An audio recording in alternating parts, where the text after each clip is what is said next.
Assalamualaikum warahmatullahi wabarakatuh. Bagaimana kabar kalian semua? Anak-anakku kelas 6 yang hebat. Kita berjumpa kembali dengan PGRI Tulungagung dalam pembelajaran Cerdas Tangkas. Kali ini kita akan membahas tentang tema 2, persatuan dalam perbedaan, subtema 2, bekerja sama mencapai tujuan, pembelajaran 2. Disiapkan buku cerdas tangkasnya. Dalam pembelajaran ini ada dua muatan yang akan kita bahas. Muatan yang pertama adalah muatan PPKN.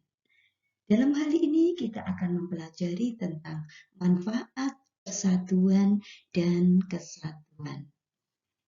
Jelas, kemerdekaan yang diraih bangsa Indonesia oleh bangsa Indonesia tidak lepas dari makna yang terkandung dalam sila ketiga Persatuan Indonesia.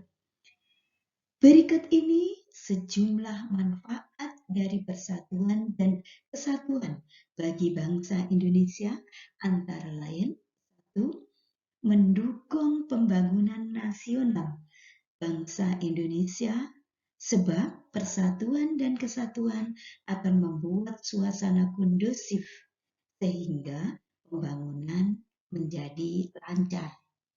2. Memperkuat pertahanan dan ketahanan bangsa Indonesia, baik itu dari ancaman dan gangguan yang datang dari luar atau dari dalam bangsa Indonesia sendiri.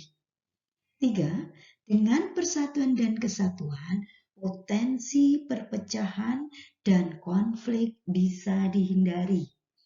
4.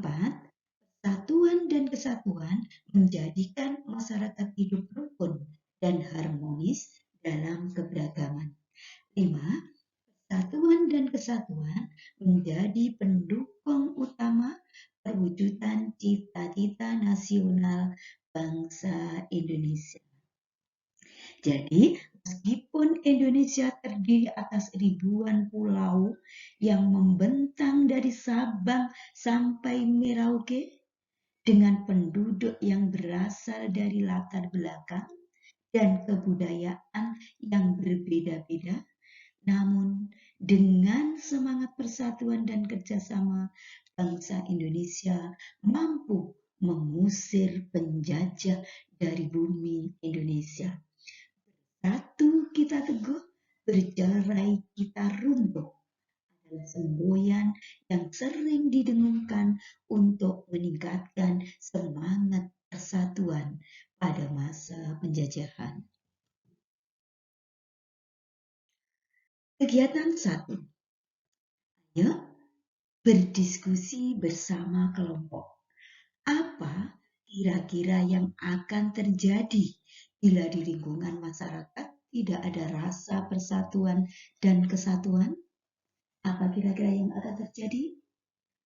Mudah timbul perselisihan, pertengkaran, perkelahian, tawuran, sehingga lingkungan masyarakat menjadi tidak. Hasil diskusi kelompokmu di depan kelas dengan catatan yang bertugas teman yang lain atau bergiliran. Selanjutnya, ayo kita bahas evaluasi Ayo Berlatih. Ayo mengerjakan soal-soal berikut ini dengan benar. 1.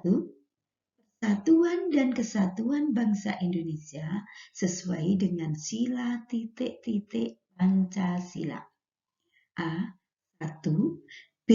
2, C. 3, D. 4. Jawaban yang betul adalah C. 3. 2. Semboyan yang sering digunakan untuk meningkatkan semangat persatuan pada masa penjajahan adalah bersatu kita teguh, bercerai kita runtuh. Soal nomor 3. Dengan persatuan dan kesatuan, maka potensi perpecahan dan konflik bisa dihindari. 4. Indonesia memiliki beragam suku dan budaya. Semboyan bangsa Indonesia adalah Bhinneka Tunggal Ika, yang artinya berbeda-beda tapi tetap satu juga. Soal yang kelima, tuliskan 3 manfaat persatuan dan kesatuan dalam kehidupan sehari-hari. Manfaat persatuan dan kesatuan adalah antara lain 1. Mencegah terjadinya perpecahan. 2.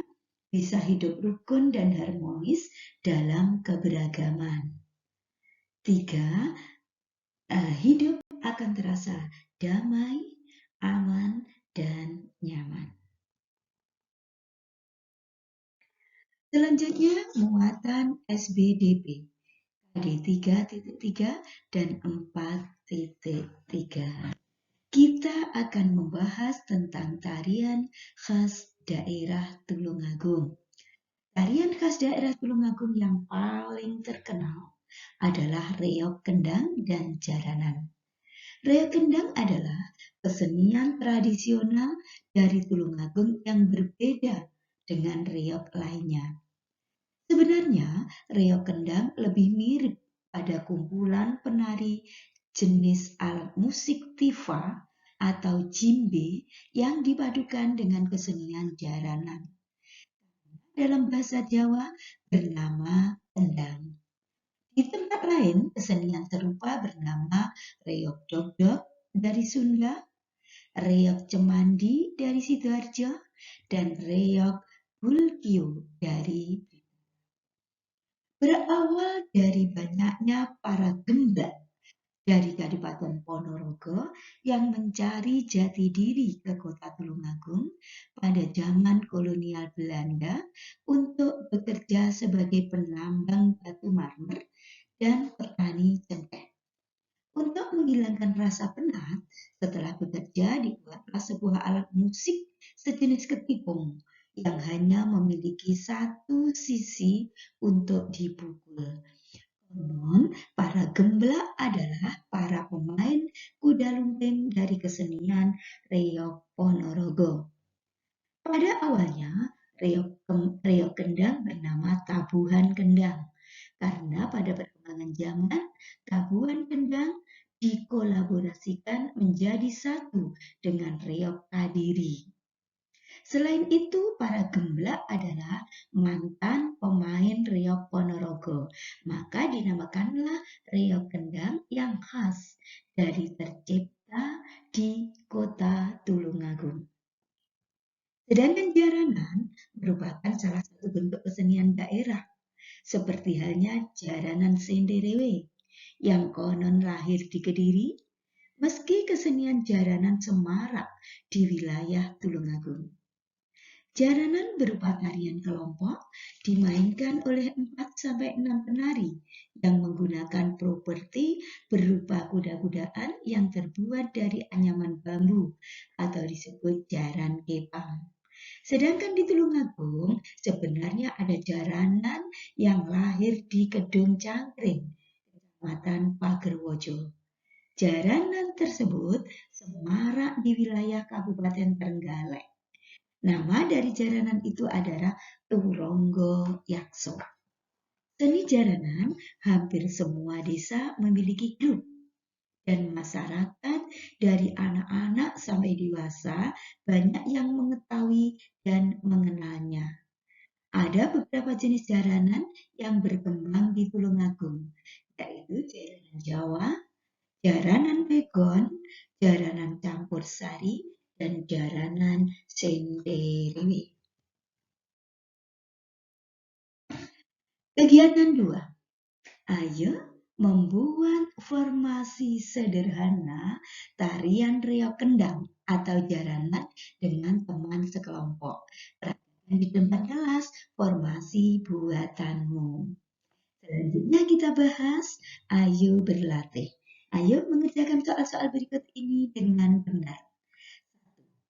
Berikut ini termasuk beberapa jenis kesenian reog kendang dari berbagai daerah kecuali A. Reog Ponorogo, B. Reog Dok-Dok, C. Reog Cemandi, dan D. Reog Alibio. Jawaban yang benar adalah D. Reog Alibio. 2. Jaranan Senderewe konon berasal dari Kediri. 3. Pada awalnya reog kendang dimainkan oleh para gemblak atau orang-orang yang ingin berkembang, yang ingin bekerja menjadi penambang batu marmer. 4. Tari reog yang berasal dari Blitar dinamakan reog Bulkyuk. 5. Apakah perbedaan antara reog Ponorogo dan reog Tulungagung? Perbedaannya, reog Ponorogo menggunakan properti dadak merak, sedangkan reog kendang menggunakan properti kendang. Jadi, pembahasan tema 2, subtema 2, pembelajaran 2. Semoga bermanfaat.